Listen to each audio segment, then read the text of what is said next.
اور مجبوری کے حالات انشاءاللہ وہ میں رفتہ رفتہ آپ کی خدمت میں بیان کروں گا۔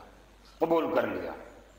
اب اگر کوئی مجھ سے دلیل مانگے کہ قبول کرنے کی آپ کے پاس دلیل کیا ہے کہ لوگوں نے قبول کر لیا، زیادہ دور مت جائیے۔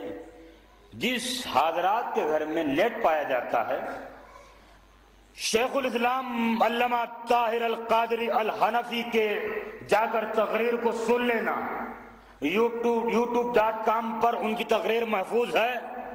انہوں نے اسی حدیث کو بیان کیا، اور حدیث کو بیان کرتے ہوئے انہوں نے پوری حدیث یہ پڑھی، انی تارک فیکم الثقلین کتاب اللہ و اطرتی اہل بیتی۔ یہ جملہ محفوظ ہے۔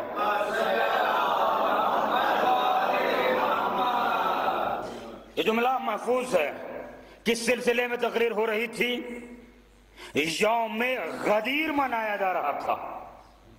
علامہ طاہر القادری تقریر کر رہے تھے، اور اپنی تقریر میں انہوں نے اسی آیت کو عنوان بنایا۔ اسی آیت کو عنوان بنا کر انہوں نے ایک جملہ کہا۔ وہ جملہ کہتے ہیں کہ اللہ کے رسول نے وقت آخر دو چیزیں چھوڑی، ایک قرآن تھا، دوسرے اہل بیت تھے، اور اہل بیت میں نہ کوئی داخل ہو سکتا ہے، نہ کوئی داخل ہے، نہ داخل ہونے کی گنجائش ہے۔ اہل بیت میں صرف پنجتن پاک یا چہاردہ معصومین ہیں۔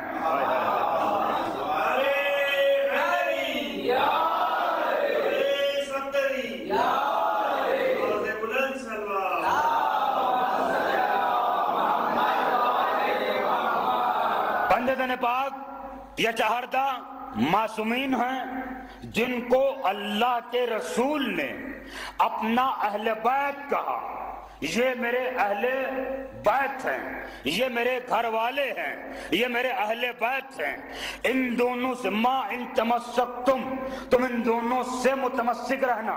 علامہ طاہر قادری کا جملہ آج بھی محفوظ نیٹ کے اوپر، آپ جا کر ملاحظہ فرما لینا۔ علامہ طاہر قادری کہتے ہیں کہ جس نے بھی ان دونوں میں سے کسی ایک کو چھوڑا وہ گمراہ ہو گیا، اور جو گمراہ ہو گیا وہ فاسق ہو گیا، اور جو فاسق ہو گیا وہ کافر ہو گیا۔ جس نے بھی ان دونوں میں سے کسی ایک کو چھوڑا، کتاب خدا، اہل بیت رسول، جس نے بھی ان دونوں میں سے کسی ایک کو چھوڑا وہ فاسق ہو گیا، اور وہ فاسق کافر ہو گیا۔ علامہ طاہر القادری نے پھر برداشت جملہ کہا کہ اہل بیت کا دامن تھامنے والا ہی دامن رسول کو پکڑے ہوئے ہے، اور دامن رسول کو پکڑنے والا ہی اللہ کے دامن کو پکڑے ہوئے ہے۔ جس نے دامن اہل بیت چھوڑا اس کے ہاتھ سے دامن رسالت گیا، جس کے ہاتھ سے دامن رسالت گیا اس کے ہاتھ سے دامن خدا گیا، اور جس سے خدا رخصت ہو گیا اب اس کے کفر میں کوئی شک کی گنجائش نہیں ہے۔ اہل بیت ایک چیز ہوتی ہے عزیزان گرامی، بات اگر ہم اپنی طرف سے کہیں، اپنی کتاب سے کہیں تو بات ہوتی ہے یہ آپ کی کتاب میں ہے، یہ آپ کہہ رہے ہیں، لیکن ہم تحقیق کریں گے آخر یہ اہل بیت رسول ہے کون؟ اہل بیت رسول کہا کسے جاتا ہے؟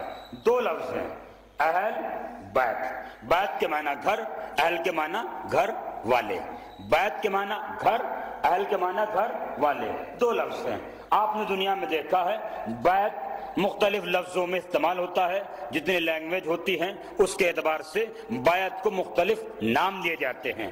انگلش میں اگر کوئی کہے گا تو ہاؤس کہے گا، اگر کوئی فارسی میں کہے گا تو خانہ کہے گا، اگر کوئی عربی میں کہے گا تو بیت کہے گا، اور اگر کوئی ہندی میں کہے گا تو گھر کہے گا۔ مختلف لینگویج میں مختلف ناموں سے بیت کو یاد کیا جاتا ہے، بیت بیت بیت۔ اب اگر آپ کسی انسان کا نام نہیں جانتے، آپ صرف گھر کے طور پر کسی کو تلاش کرنے نکلیں تو آپ تلاش نہیں کر سکتے۔ کیوں؟ گھر ہزاروں گھر ہیں، کوئی ایک گھر نہیں ہے، ہزاروں گھر۔ ان میں کس کا گھر کون سا ہے کیسے پتا چلے، کیسے پہچان ہو، کیسے معلوم ہو کہ ان کا گھر کون سا ہے؟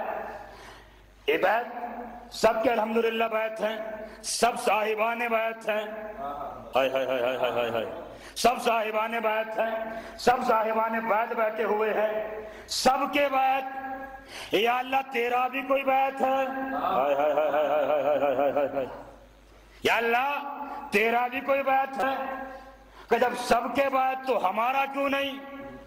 ہمارا بھی ایک بیت، اس کے بیت کو کیا کہا جاتا ہے؟ بیت اللہ۔ ایک صلوات پڑھیے محمد والے محمد۔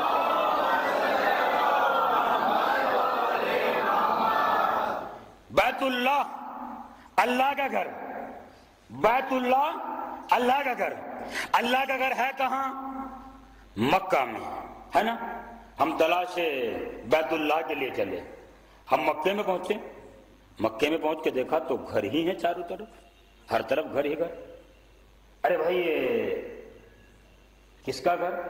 یہ قاری صاحب کا گھر۔ یہ کس کا گھر؟ یہ مفتی صاحب کا گھر۔ یہ کس کا گھر؟ یہ شیخ صاحب کا گھر۔ یہ کس کا گھر؟ یہ فلاں صاحب کا گھر۔ یہ کس کا گھر؟ یہ فلاں صاحب کا گھر۔ ارے یہاں تو گھر ہی گھر ہیں، آپ آخر کس کا گھر تلاش کر رہے ہیں؟ کہا صاحب ہم اللہ کا گھر تلاش کر رہے ہیں۔ یا علی یا علی، ہم اللہ کا گھر تلاش کر رہے ہیں۔ اچھا ہم اللہ کا گھر تلاش کر رہے ہیں، یہ گھر نہیں ہے اللہ کا، پھر اللہ کا گھر کون؟ وہ جس پر چادر پڑی ہوئی ہے، وہ جس پر چادر پڑی ہوئی ہے وہ اللہ کا گھر ہے۔ تو آپ پہچان کیا بنی؟ ہائے ہائے ہائے ہائے ہائے ہائے ہائے، چادر۔ کس کے گھر پر چادر؟ اللہ کے گھر پہ چادر۔ آپ نے یہ تو دیکھا ہوگا گھر میں کپڑے ڈالے جاتے ہیں، گھر کو کپڑے پہنائے نہیں جاتے۔ ہم نے دیکھا چلیے اچھے کپڑے والا چادر والا، ہم قریب گئے، جا کے دیکھا تو کپڑا بھی کیسا، نہ لال ہے نہ پیلا ہے نہ نیلا ہے، سیاہ کپڑا۔ یا اللہ تجھے کوئی اور کلر پسند نہیں ہے؟ یا علی یا علی یا علی، یا اللہ تو لال بھی ڈلوا سکتا تھا، نیلا بھی ڈلوا سکتا تھا، پیلا بھی ڈلوا سکتا تھا، یہ کالا کیوں ڈلوایا؟ آج لوگ دبی دبی آوازوں میں کہتے ہیں کالا کپڑا پہننا جہنمیوں کی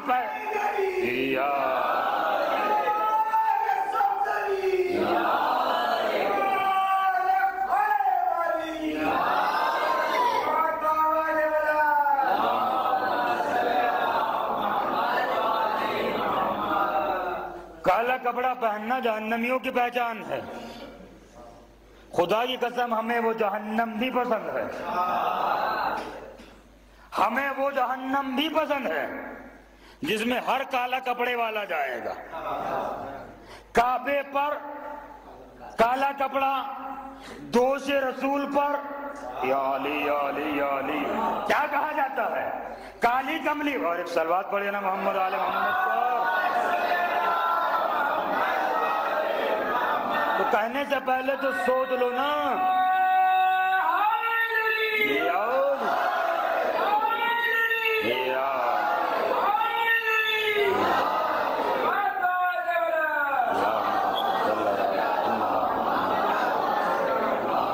توجہ فرما جانے کی رکھ۔ کالا کپڑا اللہ نے، یہ یوں کہا جو جانے کی سمیٹ کر، اللہ نے سب سے بڑا عزادار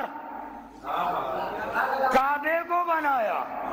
ہمارے تو جسموں پر 2 مہینے 8 دن رہتا ہے، کعبے پر تو سال بھر کالا کپڑا۔ تو اب اگر کالا کپڑا پہننے والا شیعہ کہلاتا ہے تو سب سے بڑا شیعہ کعبہ، کعبے سے بڑا شیعہ کعبے والا۔ ایک صلوات پڑھیے محمد والے